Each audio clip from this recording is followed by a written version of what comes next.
Hey guys, I am out with a sick kid again, so I am recording you these videos so that we can make sure that you don't get behind where we're supposed to be. Hopefully you watched some of Renee McCormick and got the notes out of the way.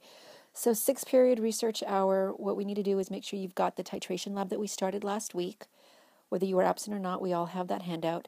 And I want to remind you that what we did was we had our sodium hydroxide, our known base. We know the concentration of that. You did not know the concentration of the acid that I had you titrate. So this is what we were going for to try and figure out. What we've done in the past with titrations, first year, is we generally use phenolphthalein to see a color change to determine when the neutralization occurs. And that is a qualitative assessment because we're looking at a quality to tell us when the neutralization occurs. That's qualitative. What you're going to be doing from now on is you're going to be more specific. You're going to be quantitative. You're going to be using numbers quantitatively. And so you're going to get something that looks like this graph here. I helped Perla, Alexandria, and Thomas in their group to collect some really good data. And if you notice, especially on this graph right here, you can see that there are lots and lots of points on that data. And then there's a couple here that are spread out. Because as they're adding this drop by drop, they're getting all of this data. And then there's a huge jump in pH here because this is our equivalent point. And that's what you're looking for in your graphs. Thanks to Perla's group, we are going to be using the data that they collected. So let's look at that. So here is all of the wonderful data that was collected by that group. I do want to remind you that when you graph this information, it should look very much like the pre-lab that we did. So when you are looking at your S-curve, what you want to find is the middle point of the huge jump in pH that you have. That is your equivalence point. It may or may not be at pH 7, so just remember that. It may or may not be at pH 7. So you're looking for that equivalence point. You're going to be graphing the data that I have for you right here. And so this is, we should have milliliters of sodium hydroxide that was added. Remember, this is the base, sodium hydroxide. Dang it. Oh, just can't get it neat.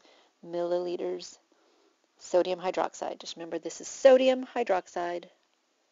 Okay. And this is pH, which we'll use a little p and a capital H for the power of hydrogen ion. So these are the pH readings. I know it's a lot. What we can do is, let's actually, in the beginning, there's not a whole lot of change of pH. You definitely want to start off with what your primary measurement was, that 0.2 milliliters. That's what we started at. So it was almost at 0.2 milliliters. So what you need to do is just remember when you're taking these measurements, if you're looking at your equivalence point, just remember that the volume is going to be 0.2 less than the volume that is stated here, because we started at 0.2. We didn't start at 0.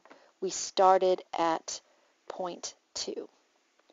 Okay, so what's going to make it a little bit easier for us is if we just go by the ones here. So 1, 2, 3.1, 4, 5, 6, 7, 8, 9, 10. Let's do 10.9, 12, 13, 14. We're just going to do these for a little while. 16, 17, 18. We jumped a little bit here because we were getting a little impatient too. So here, here we need to include, I see where the jump is in the pH. So we're going to let that taper a little bit. And then you can see when we took our measurements, we let those go a little bit by ones. And so let's do that. 27, 29. Let's do 31, 33. And those are the points. I mean, you can do all of these. You're essentially doing most of them anyway. But let's just stop it right there, about 12.02. So actually we don't need these last bit. But we just wanted to make sure that we have good data for you all to graph. This is good data, so use your pre-lab that we worked on and be ready for tomorrow. Tomorrow during sixth period, we are going to do this exact same titration, but we're going to use a different acid. So this titration that we performed was with hydrochloric acid. Let me change my font color. Tomorrow we are going to be working with acetic acid. Ooh, do you remember what that formula is? Da, da, da, da, da. Write it down. Tomorrow is acetic acid. This was hydrochloric acid. So finish that up. Get ready for tomorrow. And that is your expectations for this class period. Finish up writing this data down. Do your graph. Find your equivalence point. And get ready for tomorrow.